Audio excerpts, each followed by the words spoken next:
Hello po, maayong buntag. Kumusta mong tanan?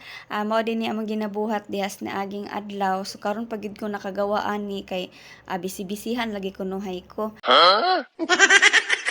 So mao ni amo ang saging, bali tulo ni sila kapunuan.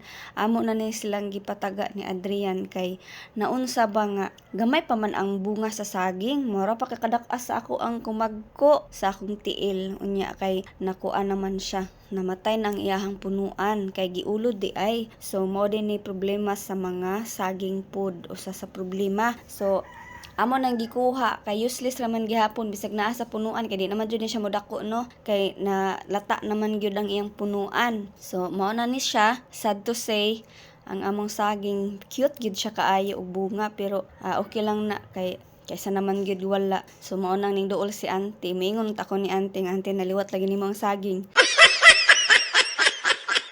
Pero wala na lang nako gipadayon oy kay basin malusian ko ni ante. So mao day ni ang saging nga punuan nga nalata gyud siya. So dili na gyud mo dako ang saging bisag unsaon kay lata na ang punuan. So giulod siguro ni sa ilalom oy.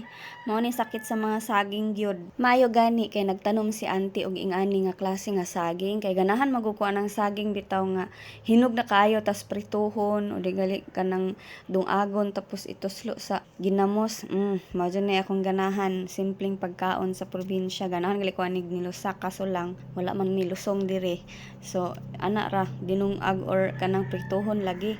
So mao ni among mga nakuha. Thank you for watching. Bye.